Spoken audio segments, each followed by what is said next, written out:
जब कोई बात बिगड़ जाए, जब कोई मुश्किल पर जाए, तुम देना साथ मेरा ओ हमनवा। न कोई है न कोई था जिंदगी में तुम्हारे सिवा, तुम देना साथ मेरा ओ हमनवा। हे हो हा हा हा हा हा हो हे।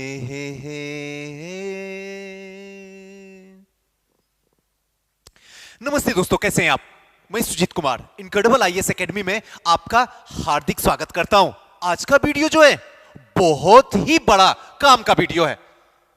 दोस्तों एक बात तो समझ जाइए कि अगर आप सिविल सर्विसेज की तैयारी के लिए सोच चुके हैं, चाहे आप 10th स्टैंडर्ड में हो, 12th स्टैंडर्ड में हो, graduation first year, second year, third year, या फिर इंजीनियरिंग कॉलेज में हो या मेडिकल कॉलेज में हो, कहीं भी हो, या फिर इस समय तैयारी के लिए शुरू कर चुके हो, ग्रेजुएशन कंप्लीट हो चुका है, तो ऐसे में सबसे इंपॉर्टेंट बात यह नहीं है कि प्रीलिम्स क्वालिफाई किया जाए। सबसे इंपॉर्टेंट बात है कि लिखने आया जाए।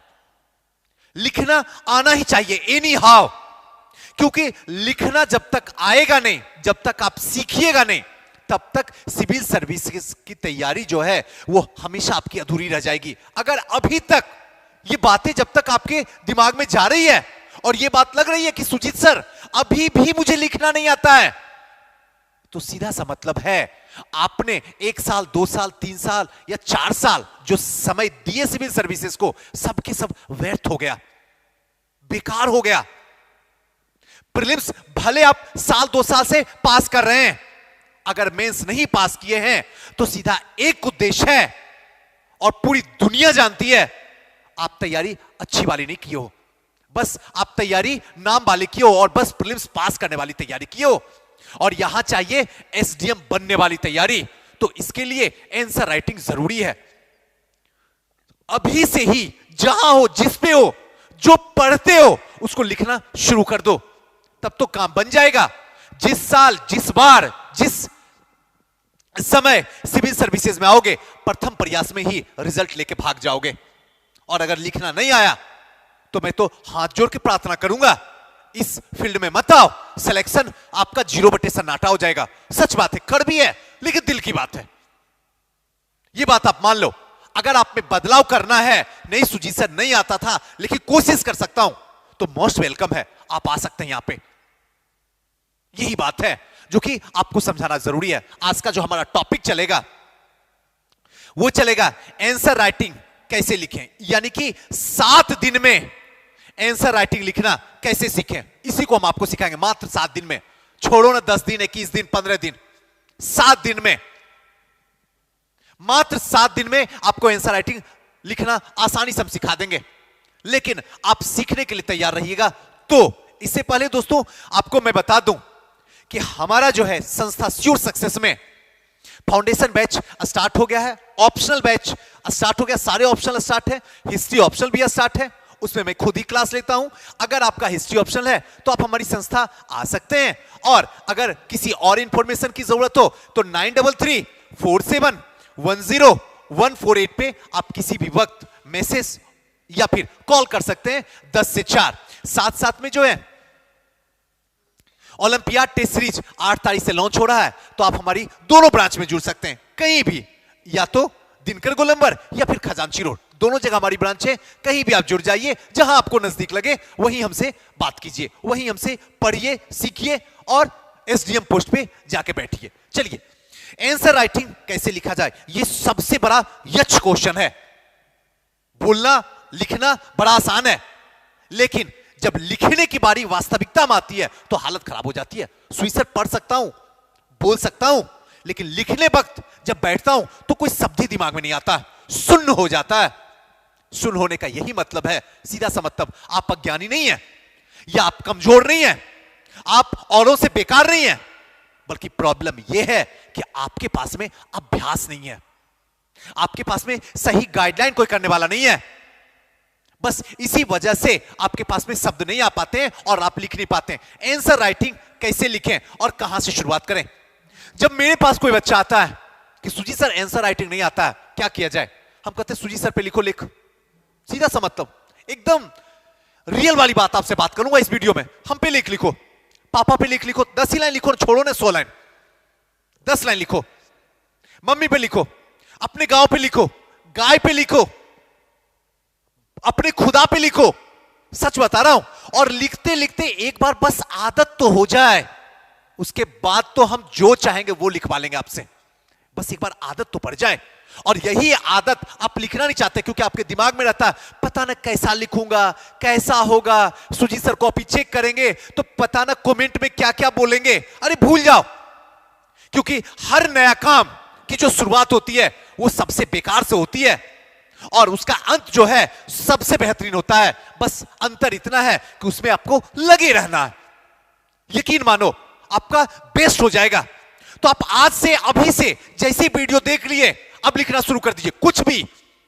कुछ भी आप अपने पीछे के लाइफ, ग्रेजुएशन वाली लाइफ के बारे में कुछ लिखिए तो सही। अच्छा बुरा छोड़ दीजिए, वो आपके बस के बाहर की बात है।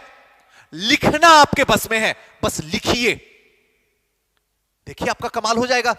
फिर ये क्वेश्चन ही आपकी जिंदगी में कभी नहीं आएगा कि आंसर राइटिंग कैसे लिखें और कहां से शुरुआत करें। जहां से दिल करे वहीं से शुरुआत करो, जब जागो तब सवेरा। सीधा सा मतलब है। कहां तो कोई बताएगा भी नहीं।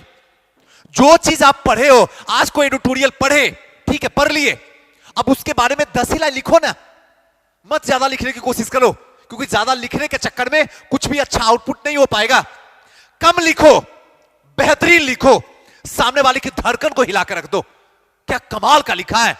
और यकीन मानो आज 10 लाइन, अगले सप्ताह 15 लाइन, और देखते देखते महीनों दिन में इतना बेहतरीन लिखोगे कि आप शब्दों से खेलना सीख लोगे।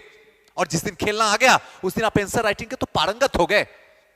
और यही चीज मैं बच्चों को सिखाता हूं और यही चीज आज आपको भी सिखा रहा हूं। आप करना तो शुरू कीजिए। कितने पेज में लिखें, कितने शब्दों में लिखें और कितने समय में लिखें, ये तीनों यच क्वेश्चन है। बच्चे समझ ही नहीं पा रहे हैं। जितने भी पीसीएस से, जितने भी जो भी एग्जाम देते, जिनमें मेंस होता है, इसका एक ही सीधा सूत्र, कितने पेज में लिखें। जब पेज की बात आती है तो सबसे पहले तो यह सोचना है कि आपके पास में टोटल कितने पेज दिया गया है, टोटल नंबर ऑफ पेजेस कितना है। पहला समझिए, मान लीजिए कि टोटल नंबर ऑफ पेज जो है आपको 36 पेज दिया गया है। फॉर द एग्जांपल, समझिए मेरी बात को, किसी भी आयोग में, कोई भी इंडिया के किसी भी पीसीएस में 36 पेज दिया गया है। दूसरा, यह पता कीजिए इसमें लिखना कितना क्वेश्चन है, तो पता चला इसमें 6 क्वेश्चन लिखना है। तीसरा, लिखना कितने देर में है, तो पता चला 3 घंटे में लिखना है। 3 घंटे को अगर मिनट में कन्वर्ट किया जाए तो 180 मिनट। क्लियर है? लिखना कितना क्वेश्चन है, 6 क्वेश्चन है। कितने देरी में, 180 मिनट में। 6 को 180 से डिवाइड कर दोगे तो निकल के आएगा 30 मिनट। यानी कि प्रत्येक क्वेश्चन पर आपको 30 मिनट टाइम देना है। निकल के आ गया, आपके पास में ही रखा हुआ है, मेरी तो जरूरत भी नहीं है आपको। तो ये तो कंफर्म हो गया कितने समय में लिखें, तो 30 मिनट में लिखें। बाकी अलग अलग पीसेस में अलग अलग टाइमिंग होता है। दूसरा, कितने शब्दों में लिखें, आप पता करो कितने नंबर का क्वेश्चन। अगर फॉर द एग्जांपल 36 नंबर का क्वेश्चन है, 36 नंबर का है, इसको 10 से मल्टीप्लाई कर दो, 360। बहुत ये जाएगा तो 400 शब्द, 400 शब्द से नीचे रखना। सुजीत सर 400 शब्द से ज्यादा लिख देंगे तो क्या दिक्कत है? दिक्कत कुछ भी नहीं है। अगले क्वेश्चन की वाट लगने वाली है, क्योंकि उसका भी टाइम लिमिटेड है। और कोई दिक्कत नहीं है, आप लिखो ना 500 600 में लिख दो, उससे कोई फर्क नहीं पड़ता है। अगला क्वेश्चन आप उतना नहीं दे पाओगे आउटपुट जितना मांग है, डिमांड है। तो उसको देखते हुए इसको भी लिमिट में रखना है, क्योंकि लिमिट में रहोगे तभी अनलिमिटेड नंबर आएगा, वरना तो बिखर जाओगे पल में। तो ये भी क्लियर हो गया। अब कितने पेज में लिखना है, नंबर ऑफ पेजेस कितना होना चाहिए? टोटल पेज जो है हमारे पास 36 है और हमारे पास जो है टोटल क्वेश्चन 6 है, तो सीधा सा मतलब है कि कम से कम 32 से 34 पेज तक तो एनी हाउ लिखना होगा आपको। ऐसे अगर देखा जाए तो 5 पेज आप मान के चलिए कि 5 से ज्यादा चल जाए, कम तो किसी भी हालत में नहीं जाना चाहिए। लेकिन वो जो पेज लिखिएगा उसमें जो क्वेश्चन की डिमांड है उसी के अकॉर्डिंग आंसर लिखिएगा। ये नहीं कि कहानी रूपी स्टोरी टाइप से मत लिख दीजिएगा, वरना एवरेज मार्किंग से कोई नहीं रोकेगा। ये भी क्लियर हो गया? ऐसे ही आपको करना होगा, तब आपको जो मजा आएगा लिखने में, गजब का मजा आएगा। ये चीज जानना बेहद जरूरी है। तीसरा क्वेश्चन, हैंड राइटिंग अच्छा लिखना जरूरी है सर? एकदम नहीं जरूरी अच्छा लिखना, क्योंकि उस टाइम में पेन इतना तेजी से चलता है कि मानो बस आग नहीं लगती है, बाकी सारी दुर्दशा निकलती है पेन की, सारी दुर्दशा। इस टाइम में मैं ये भी नहीं कह रहा हूं कि मोती जैसा हैंडराइटिंग होना चाहिए, लेकिन हां हैंडराइटिंग ऐसा होना चाहिए कि आप जो लिखे हो वो किसी भी व्यक्ति को आपकी कॉपी अगर सुपुर्द किया जाए तो कम से कम आसानी से पढ़ लिया जाए बिना चश्मा लगाए हुए। और इतना सामने वाला आपसे डिजर्व करता है और उतना आपको करना होगा। अब ऐसा नहीं है कि हड़प्पा कालीन हैंडराइटिंग लिख के दे दीजिएगा, मैं चेक ही नहीं करूंगा, आंख खराब हो जाती है। कौन देखे हो? एवरेज मार्क की उठा के फेंको। तो याद रखिएगा हैंडराइटिंग बहुत बड़ा मायने रखता है। मोती जैसा हैंडराइटिंग होना जरूरी नहीं है, उससे कुछ प्रभाव नहीं पड़ने वाला सामने वाला का, और आप लिख भी नहीं सकते हैं क्योंकि टाइम वहां पे इतना तेजी से भागता है कि आप मत पूछो क्या होता है। एक बार मेंस देखो तो देख लो। लेकिन आंसर राइटिंग में जब लिखने बैठ रहे हो तो ऐसा जरूर लिखिए कि कोई भी व्यक्ति आपकी कॉपी को आसानी से चेक कर दे, बस ये कंप्लीट है। क्योंकि ये भी बहुत ज्यादा लोगों के साथ क्वेरी था, स्विस हैंडराइटिंग जो है अच्छी होना जरूरी है या नहीं है, हैंडराइटिंग अच्छी मेरी नहीं है तो क्या तैयारी करूं या ना करूं। बदला जा सकता है, इस दुनिया में क्या नहीं बदला सकता, सब कुछ अपडेट होता है। आप हैंडराइटिंग में क्यों नहीं अपडेट कर सकते हैं? अगर हड़प्पा कालीन है हैंडराइटिंग तो मॉडर्न हैंडराइटिंग कर सकते हैं, बस एक बार शुरुआत तो कीजिए। नेक्स्ट, एसडीएम वाला आंसर राइटिंग में क्या क्या होता है? जो टॉपर बनते हैं उनके आंसर में क्या क्या मिला होता है? हम देखते हैं, कॉपी पढ़ते हैं, सुनते हैं, लेकिन कभी उसको समझ नहीं पाते हैं कि आखिर वो लोग यूज क्या क्या कर रहे हैं। आखिर हम क्यों नहीं वो यूज कर पाते हैं? जानते भी हैं, समझते भी हैं, लेकिन फिर भी उसको यूज क्यों नहीं करते हैं?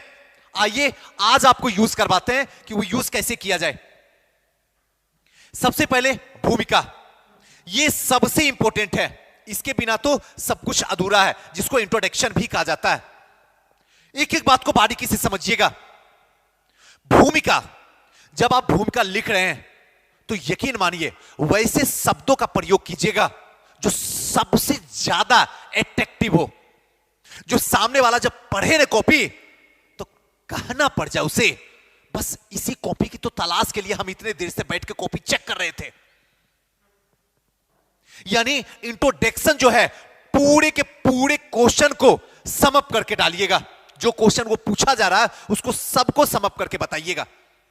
रहा सुजी सर कोई क्वेश्चन को लेके हम लोग को समझाइए तो ज्यादा बेटर होगा। तो आपसे वादा करता हूं कि आज के बाद एक वीडियो बनाऊंगा जो हमारे क्लास के बच्चे होंगे, जो वो लिखेंगे, उनकी कॉपी को आपके सामने हर दिन कोशिश करूंगा एक लाके रखने का। आप लोग देख लीजिएगा। क्लियर? तो भूमिका जो इंट्रोडक्शन होना चाहिए वो, अब रहा कि इंट्रोडक्शन कितने लाइन में होनी चाहिए? मात्र 5 लाइन में। 4 से 5, 6 तो गलती से मत बढ़ाइएगा, कभी नहीं बढ़ाइएगा। 5 जाते जाते उसको फुल स्टॉप एनी हाउ करना होगा आपको। बस 5 लाइन से जाओ और 5 लाइन में ही वो सारी बातें कह देनी है जो मांग डिमांड कर रहा क्वेश्चन। बस ये हुआ आपका इंट्रोडक्शन। क्लियर? दूसरा, प्रश्न की मांग, जो बॉडी वाला पोर्शन है कि अब जो है क्वेश्चन डिमांड क्या कर रहा है आपसे, उसको लिखना है। और वो भी जब लिखना शुरू कीजिएगा तो पैराग्राफ को चेंज करके लिखिएगा। ये चीज जरूर ध्यान रखिएगा। जो भी क्वेश्चन में दिया जा रहा है उस क्वेश्चन को बॉडी पार्ट में लिखना शुरू कर दीजिए। जैसे ही बॉडी पार्ट में लिखना शुरू कीजिएगा उसके बाद का जो कलेक्शन होगा वो आपका फॉर्मेटिंग होगा। यहां पे थर्ड वाला पार्ट, फॉर्मेटिंग। अब फोर्थ एग्जांपल रहेगा इसके राजनीतिक कारण, आर्थिक कारण, सामाजिक कारण, सांस्कृतिक कारण, धार्मिक कारण, भौगोलिक कारण, तो सारे जो कारण है ना आप फॉर्मेटिंग में लिखिए। फॉर द एग्जांपल इस तरीके से, इसके राजनीतिक कारण, इसके आर्थिक कारण, इसके सामाजिक कारण, इसके धार्मिक कारण, इस तरीके से लिख दीजिए। और इस तरीके से लिखने के बाद उसके बाद एक एक को लिखिए। मान लीजिए धार्मिक कारण, धार्मिक कारण लिखे। अब जो धार्मिक कारण लिख रहे हैं उसके बाद फिर से फॉर्मेटिंग बनाइए, धार्मिक में भी फॉर्मेटिंग बनाइए, ताकि जब एग्जामिनर कॉपी चेक करे तो उसको लगे कि नहीं कहानी नहीं लिख रहा है बल्कि पॉइंट वाइज हमको समझाने की कोशिश कर रहा है। अब धार्मिक है तो बताइए कुर्तियां फैल गई है, अंधविश्वास है, कर्मकांड फैला हुआ है, ये सारी पॉइंट को बताइए। उसके बाद आप पॉइंट वाइज आंसर लिखिए, स्टोरी वाइज मत लिखिए, कभी मत लिखिए। अगर टॉपर बनना है तो कहानी लिखना बंद कर दीजिए, गया वक्त कहानी का। अब पॉइंट वाइज आंसर लिखिए, यकीन मानिए आपका सिलेक्शन हो जाएगा। और अगर आपने स्टोरी वाइज लिखना शुरू किया तो खेल खत्म हो जाएगा, चौपट हो जाएगा, क्योंकि एग्जामिनर को खुद ही लगता है बस ये स्टोरी बात बनाना जानता है, आता वाता इसको कुछ भी नहीं है। इसलिए फॉर्मेटिंग में आंसर लिखिए। फॉर्मेटिंग में जब आंसर लिखिएगा तो कई जगह जो है ऐसा आएगा जहां पे डिमांड करेगा, जैसे बिहार की बेरोजगारी दर कितनी है, महिलाओं की साक्षरता प्रतिशत कितना है, ये जो अपडेट कुछ कुछ डाटा है उसको दिमाग में रखना और उसको फटाक से यूज करना है।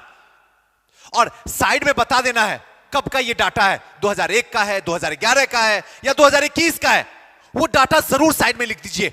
इससे क्या होगा, आपकी आंसर राइटिंग में 4 चांद लग जाएगी।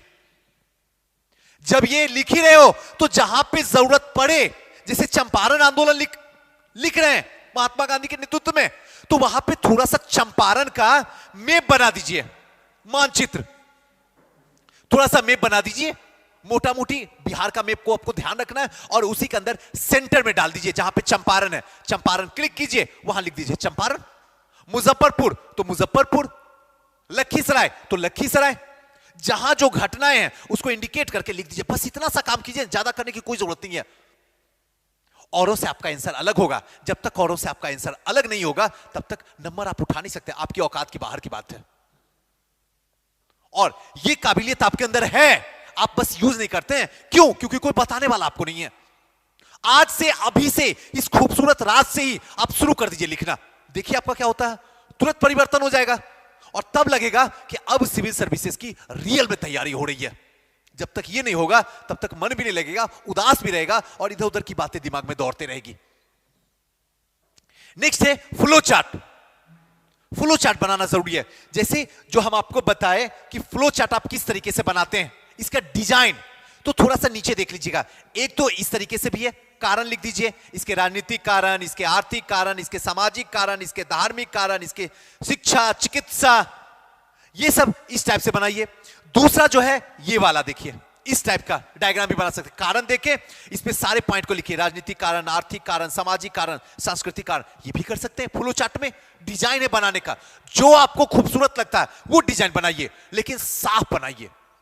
तीसरा, इस तरीके से लिखिए, कारण लिख दीजिए और कारण में इसका लिखिए राजनीतिक कारण, आर्थिक कारण, सामाजिक कारण, सांस्कृतिक कारण, सारे कारण को लिखिए। और ज्यादा कारण हो तो इस वाला डायग्राम का यूज कीजिए कॉपी में, मजा आ जाएगा चेक करने वाले का। और एक जो है इस टाइप का फॉर्मेटिंग बनाइए, इसका राजनीतिक, आर्थिक, सामाजिक, जो कि हम आपको बताते हैं इस टाइप से, आपको जो भी आता है उस टाइप से फ्लो चार्ट बनाइए, देखिए मजा आ जाएगा। आपको जो इस पे बढ़िया लगता है उसको यूज कीजिए, हमेशा यूज कीजिए। तीसरा, यहां के बाद मध्यम मार्ग अपनाइए आंसर लिखने में। आंसर लिखने में कई बार ऐसे क्वेश्चन भी आ जाते हैं, फॉर द एग्जांपल 1857 के क्रांति के कारण और परिणामों की समीक्षा कीजिए। ऐसे कंडीशन में क्या होते हैं, बच्चे क्या काम करते हैं, कोशिश करते हैं कि कारण को ही 3 पेज पहुंचा देते हैं, 4 पेज पहुंचा देते हैं और परिणाम को 1 पेज में समाप्त करते हैं। कभी नहीं, मध्यम मार्ग, हमेशा मध्यम मार्ग। ध्यान रखिएगा, जब भी कारण और परिणाम आए, मध्यम मार्ग, बीच का रास्ता, दोनों को बराबर वेट दीजिए। और ये बहुत इंपॉर्टेंट है, ये कोई नहीं बताएगा बारीकी वाली बातें, और ये आप सीख लीजिए। जहां भी कारण परिणाम रहे तो ऐसे कंडीशन में जब भी क्वेश्चन के 1 से अधिक पार्ट हुए, अभी 2 पार्ट की बात कर रहा हूं, कहीं 3 पार्ट होगा तो 3 पार्ट में डिसाइड करना है। लिखना आपको 5 ही पेज है और इसी 5 पेज को 3 पार्ट में डिवाइड कर लेना, उतना ही में आपको सम अप कर देना। खेल खत्म कर देना, आगे एकदम नहीं बढ़ाना। किसी को ज्यादा और कम कीजिएगा तो सामने वाला मेरे ही जैसा एग्जामिनर बैठा हुआ जो आपकी कॉपी चेक कर रहा, वो समझ जाएगा इसको कारण अच्छे से याद है, परिणाम अच्छे से याद नहीं है, तुरंत एवरेज मार्किंग डाल देगा। क्या फायदा ऐसा पढ़ने से और ऐसा लिखने से जो एवरेज मार्किंग आपको दिला दे और फिर बदनाम सब्जेक्ट हो जाएगा। ये सब्जेक्ट में ऐसे एवरेज मार्किंग आता है, आप करके ही तो आ रहे हो। अब आप जिसको बदनाम देना है बद देते रहो। तो याद रखिएगा, मध्यम मार्ग जब भी कारण परिणाम दो से एक से अधिक पार्ट में क्वेश्चन पूछ रहा है तो आपको उसी के अकॉर्डिंग डिवाइड करके ही आपको लिखना होगा आंसर, पहले दिमाग में बना लेना है।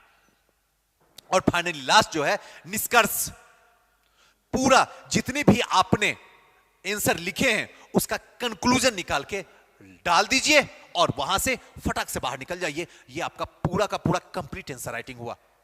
ये एक ऐसा आंसर राइटिंग है जिसको आदर्श आंसर राइटिंग भी कर सकते हैं।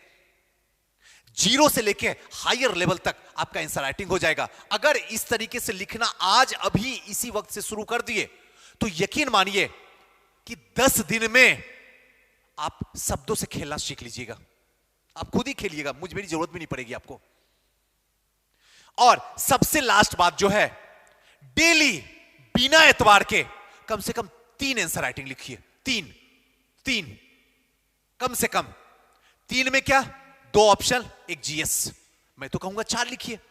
2 ऑप्शन का लिखिए, पेपर 1 पेपर 2 का, और 2 जीएस 1 और जीएस 2 का। 4 बिना एतवार के कुछ भी लिखिए, 10 ही लाइन लिखो ना, करो तो शुरू।